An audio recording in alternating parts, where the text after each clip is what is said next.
Hello everyone, welcome to top Taleem. जैसा कि आपको पता है कि आपके मिड टर्म आने ही वाले हैं, उससे पहले डायरेक्टर ऑफ एजुकेशन की तरफ से आपके प्रैक्टिस पेपर यानी कि सैम्पल पेपर आ गए हैं। तो आज हम आपका क्लास 7th का सैम्पल पेपर देखेंगे क्या है। तो चलिए शुरू करते हैं। ये आपका ढाई मार्क ये आपका 2.5 घंटे का होने वाला है और इसमें आपको टोटल 60 मार्क्स के क्वेश्चन करने होंगे।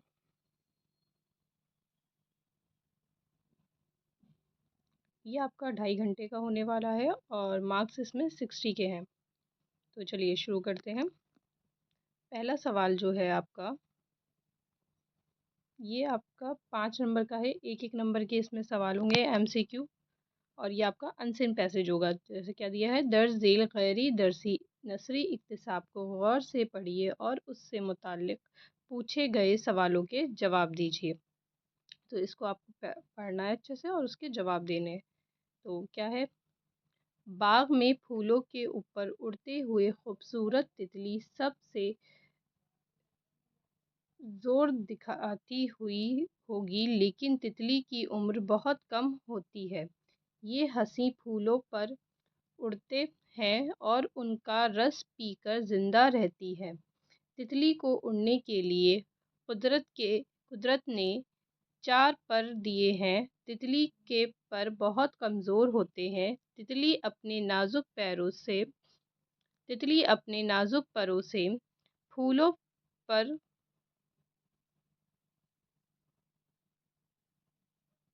उतरने का काम लेती है। फूलों का रस चूसने के लिए तितली अपनी लंबी सूंड का इस्तेमाल करती है। तितलियां धूप की गर्मी में उड़ना पसंद करती हैं, लेकिन जाड़े का मौसम उनका सख्त दुश्मन है। तो आपका पैसेज ये था। आप देखते हैं सवालात क्या हैं। पहला सवाल है, तितली किसके ऊपर उड़ती है? कांटों पर, फूल पर, फल पर या पेशिया पर? तो कहाँ उड़ती है वो? फूलों पर। ऑप्शन बी इसका सही हो जाएगा। सवाल नंबर 2, फूलों का रस पीकर कौन जिंदा रहती है? मकड़ी, मक्खी, तितली, चिड़िया? तो तितली जिंदा रहती है। ऑप्शन सी सही हो जाएगा इसका। सवाल नंबर 3, तितली फूलों का रस पीने के लिए क्या इस्तेमाल करती है? सूंड, नाक, कान, जबान? तो वो अपनी सूंड इस्तेमाल करती है। थोड़ी छोटी सी नोक निकली हुई होती है उसकी, तो वो इस्तेमाल करती है। ऑप्शन ए सही है इसका। सवाल नंबर 4, कौन सा मौसम तितलियों का सख्त दुश्मन है? बाहर, गर्मी, बरसात, जाड़ा? तो जाड़ा तितलियों का सख्त दुश्मन है। ऑप्शन डी सही हो जाएगा। सवाल नंबर 5, तितली को उड़ने के लिए कुदरत ने क्या दिया है? पर, आंखें, पैर या हाथ? तो ऑप्शन ए सही हो जाएगा। पर दी हैं, परों से उड़ती है। सवाल नंबर 2, ये भी आपका 5 नंबर का। एक एक नंबर के इसमें एमसीक्यू है और ये गैर दरसी शेरी इसनाफ है। इसमें आपको नज्म दी गई होगी कोई। तो देखते हैं क्या नज्म दी गई है। आम जो खाए वो ललचाए, जो ना खाए वो पछताए। मीठी मीठी खुशबू आए, जो सब के जी मन को भाए। सोने जैसी रंगत इनकी, डाल डाल संगत इनकी। खुशबू इसकी भांति भांति, मीठा गुड़ है मीठी चीनी। खुद देखा है औरों को खिलाए, खाने से जो ना भर पाए। तो देखिए क्या सवाल है इसके। आम ना खाने पर इंसान को कैसा लगता है? खुश, उदास, पछताना या बेजार? तो देखिए यहाँ पर क्या था, पछताए। जो ना खाए वो पछताए। तो ऑप्शन इसका सी सही हो जाएगा, पछताना। सोने जैसी रंगत किसकी होती है? अनन्नास की, आम की, शरीफे की या तरबूज की? तो आम की होती है, पीला पीला होता है ना। सवाल नंबर 3, आम से कैसी खुशबू आती है? भीनी भीनी, फीकी, कड़वी या मीठी मीठी? तो यहाँ पर मीठी मीठी आती है। खाली जगह भरिए, खाने से जीना डैश पाए। खाली भर दिल या दिमाग? तो भर पाए। ऑप्शन सी बी सही हो जाएगा। सवाल नंबर 5, गुड़ कैसा होता है? कड़वा, हरा, कमोठा या मीठा?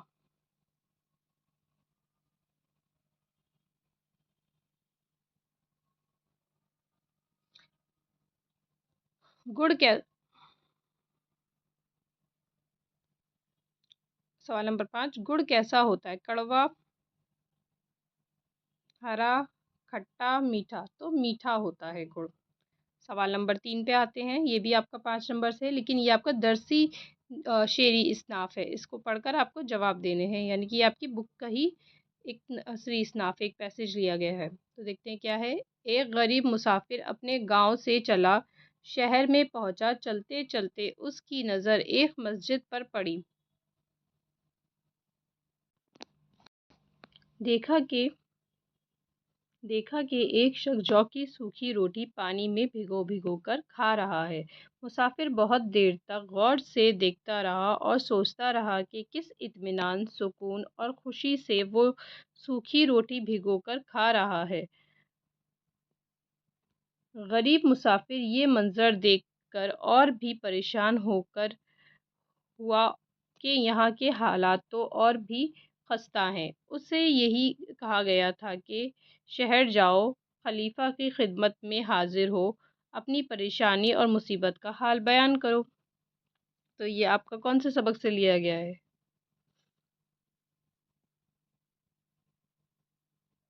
सबक सादगी से लिया गया ये। गरीब मुसाफिर कहाँ से चला? शहर से, गांव से, कस्बे से या बाजार से? तो कहाँ से चला था? तो अपने गांव से चला था। तो इसका ऑप्शन बी सही हो जाएगा। मुसाफिर की नज़र किस पर पड़ी? मस्जिद पर, मंदिर पर, चर्च पर, गुरुद्वारे पर? तो मस्जिद पर। ऑप्शन ए इसका सही हो जाएगा। सवाल नंबर 3, एक शख्स किस चीज़ की रोटी खा रहा था? गेहूं की, चने की, जौ की या बाजरे की? तो ऑप्शन सी इसका सही हो जाएगा, जौ की। दर्ज झेल इक्तिसाब किस सबक से लिया गया है? तो यानी कि जो अभी हमने ऊपर इक्तिसाब पढ़ा वो किस सबक का है? अपना काम खुद करो, सादगी, चांद बीबी, कुनैन? तो ये सबक बी सादगी, यानी कि ऑप्शन बी का सही हो जाएगा इसका। सवाल नंबर 5, खस्ता के क्या माना है? बताइए। नज़ारा, सुकून, ख़राब और बेचैनी? तो ऑप्शन सी इसका सही हो जाएगा, ख़राब। सवाल नंबर 4, दर्ज झेल दरसी शेरी इसनाफ, यानी कि आपको आपकी दरसी यानी कि टेक्स्ट बुक्स की कोई नज़म दी गई है, उससे पढ़कर आपको आंसर करना है। जैसे क्या है? चीनी हो, जापानी हो, रूसी हो, ईरानी हो, बाशिंदा हो लंका का या वो हिंदुस्तानी हो? सबका मान बराबर है, हर इंसान बराबर है। अनवर हो और बिंदु हो, मरियम हो या इंदू हो, मुस्लिम हो या ईसाई, वो सिख हो या हिंदू हो, सबका मान बराबर है, हर इंसान बराबर है। तो देखिए सवाल क्या है इससे मुतालिक। दर्ज बला शेरी हिस्सा किस नज़म से लिया गया है? हर इंसान बराबर है, कलम, बसंत, मेरा हिंदुस्तान वतन? तो ये हर इंसान बराबर है सबक से लिया गया। ऑप्शन ए इसका सही हो जाएगा। चीन में रहने वालों को क्या बोला जाता है? रूसी, जापानी, चीनी या ईरानी? तो ऑप्शन सी इसका सही हो जाएगा, चीनी बोला जाता है। रूस में रहने वालों को रूसी, जापान में रहने वाले को जापानी और ईरान में रहने वाले को ईरानी, और वैसे ही हिंदुस्तान में रहने वाले को हिंदुस्तानी कहा जाता है। दर्ज झेल बला शेरी इस इख्तिसाब में कितने मुल्कों के बाशिंदों का जिक्र आया है? तो देखिए यहाँ पर कितने का आया है पर देखिए यहाँ पर कौन कौन से हैं। चीनी, जापानी, रूसी, ईरानी, लंका या हिंदुस्तानी? तो यहाँ पर कितने मुल्क हो गए? 1 2 3 4 5 6 मुल्क हो गए। ठीक है, चीनी, जापानी, रूसी, ईरानी, लंका, हिंदुस्तानी। तो कुल कितने हो गए मुल्क? 6। तो यहाँ पर हम ऑप्शन देखेंगे 6 कहाँ पर है। तो ए 3 है, बी 5 है, सी 7 है और डी 6 है। तो इसका सही आंसर 6 हो जाएगा। मान के क्या मायने हैं? बराबर के, बड़ी शान वाला, इज्जत, चौकीदार? तो मान का मतलब इज्जत का होता है। दर्ज झेल बला शेरी इक़्तिसाब में शायर ने कितने मज़हबों का ज़िक्र किया है? कितने मज़हब आए हैं? देखिए यहाँ पर हम इसको देख लेते हैं। देखिए यहाँ पर आया है, अनवर हो और बिंदु हो, मरियम हो या हिंदू हो, मुस्लिम हो या ईसाई, वो सिख हो या हिंदू हो। तो देखिए मुस्लिम, ईसाई, सिख और हिंदू, यानी कि 4 यहाँ पर आपको मज़हबों का ज़िक्र आया है। तो हम यहाँ पर देखेंगे कहाँ है 4, ऑप्शन बी में 4 दे रखा है, तो हम इसको सही कर देंगे। इस तरह से हमारे इक्तिसाब पूरे होते हैं, दरसी और गैर दरसी दोनों ही। अब आते हैं सवाल नंबर 5 की तरफ। सवाल नंबर 5 भी आपका 5 नंबर का है एक सवाल, और ये मज़मून है, यानी कि आपको किसी भी 100 नंबर लफ्ज़ों में एक मज़मून लिखना है किसी भी एक पर, किसी सफ़र के हालात पर, योम आज़ादी या योम असाज़ा, यानी कि किसी सफ़र के हालात पर, कैसे जहाँ आप कभी कहीं घूमने गए हैं और उस सफ़र में आपने क्या किया, कैसे पहुँचे, वहाँ पर क्या-क्या आपको देखने को मिला, उस चीज़ के बारे में आप यहाँ पर लिखेंगे, आपका सफ़र कैसा रहा। और दूसरा क्या है, योम आज़ादी। योम आज़ादी यानी कि योम आज़ादी यानी कि इंडिपेंडेंस डे, कि हम हमारा इंडिपेंडेंस डे कब मनाया जाता है, हम कब आज़ाद हुए थे, किससे आज़ाद हुए थे, क्यों मनाया जाता है, उस तरह आप इसको अच्छे से कर लेंगे। उसके बाद है योम असाज़ा, और योम आज़ादी का मैंने आपको मज़मून करा ही रखा है, लिंक में आपको मिल जाएगा। योम असाज़ा, और योम असाज़ा क्या होता है, टीचर्स डे। सवाल नंबर 5, सवाल नंबर 6, ये भी आपका क्या है, 5 नंबर का सवाल है। ये अपने प्रिंसिपल के नाम 2 दिन की छुट्टी की दरख्वास्त लिखनी है, या अपने भाई के नाम खत लिखकर उसे मेहनत से पढ़ाई करने का मशवरा देना है। तो दोनों में से जो एक आपको सबसे अच्छा आता होगा आप वो लिखेंगे। अब 2 दिन की छुट्टी की दरख्वास्त तो वो दोनों तरह से हो सकती है। आप या तो फिर बीमारी के उस पे भी लिख सकते हैं कि आप बीमार हैं, या आपको कहीं जाना है या शादी में जाना है, उसके उस पर भी लिख सकते हैं आप। अगला देखते हैं सवाल। सवाल नंबर 7, दी गई हिदायत के मुताबिक सवालों के जवाब दीजिए, यानी कि नीचे जो हिदायत दी गई है उसके जवाब देने हैं। ये आपका कुल 10 नंबर का होगा, हर सवाल 2-2 नंबर का है।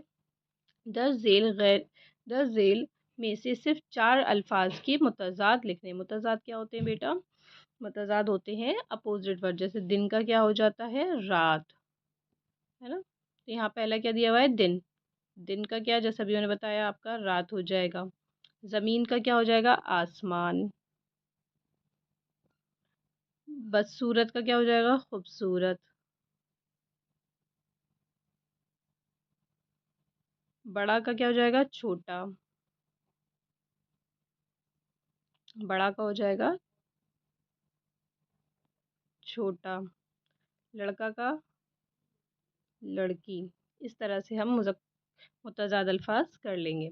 सवाल नंबर 2, नीचे दिए हुए नीचे दिए हुए लफ्ज़ों में से सिर्फ 4 में से सिफ़त को अलग करना है। सिफ़त क्या होती है बेटा? सिफ़त कहते हैं जो लफ्ज़ किसी की खूबी, ख़ामी, अच्छाई या बुराई बताने वाले लफ्ज़ क्या कहलाते हैं? सिफ़त कहलाते हैं। इस क्या है, खूबसूरत शहर, तो इसमें शहर की क्या सिफ़त रहेगी? खूबसूरत हो जाएगा। आलीशान मस्जिद, तो मस्जिद मस्जिद की सिफ़त क्या हो जाएगी? आलीशान। खस्ता हालत, खस्ता हो जाएगी सिफ़त। सुहाना मंज़र, सुहाना हो जाएगा। मायूस मुसाफ़िर, मायूस सिफ़त हो जाएगी। इस तरह से हम इसको अलग कर लेंगे। नीचे दिए हुए लफ्ज़ों में से सिर्फ 2 के जुमलों में इस्तेमाल करना है, जैसे उस्ताद। जुमले बनाने यानी कि आपको सेंटेंस बनाने हैं। उस्ताद पे क्या जुमला बन जाएगा? हमें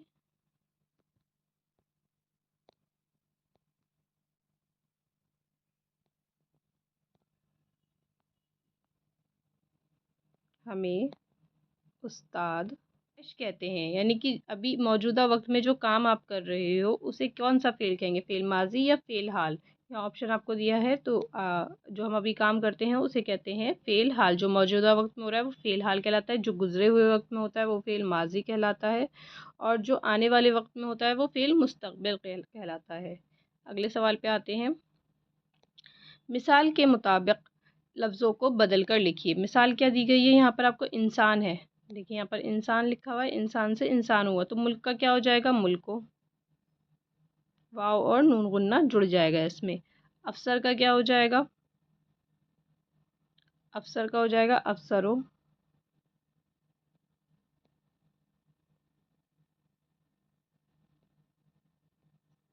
फूल का फूलों।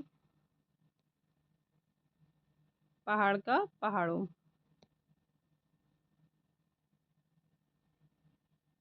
इस तरह से हम कर लेंगे। अब आते हैं अगले सवाल की तरफ। नीचे दिए गए सवालात में से सिर्फ 3 सवालों के जवाब देने हैं। 3-3 नंबर का एक सवाल है। चिड़िया ने अपने बच्चों को किस तरह समझाया? तो चिड़िया ने अपने बच्चों को किस तरह समझाया था कि डरो मत, अपना काम छोड़कर कोई दूसरों का काम नहीं करता। तो किसान और उसका बेटा खुद जब तक खुद नहीं आएंगे, हम यहीं रहेंगे। आम तौर पर सड़कें सिया क्यों दिखाई देती हैं? तो क्यों दिखाई देती हैं? आम तौर पर सड़कें सिया इसलिए दिखाई देती हैं क्योंकि वो किससे बनी होती हैं? कोल तार से बनी होती हैं। ठीक है बेटा, हम चलिए आगे बढ़ते हैं। सवाल नंबर 3, चांद बीबी कौन कौन सी ज़बानें जानती थी? चांद बीबी मराठी, फारसी, कन्नड़ मुख्तलिफ ज़बानें जानती थी। कोनेन की गोलियां किस काम आती हैं? कोनेन की गोलियां मलेरिया जैसी बीमारी के काम आती हैं। सवाल नंबर 4,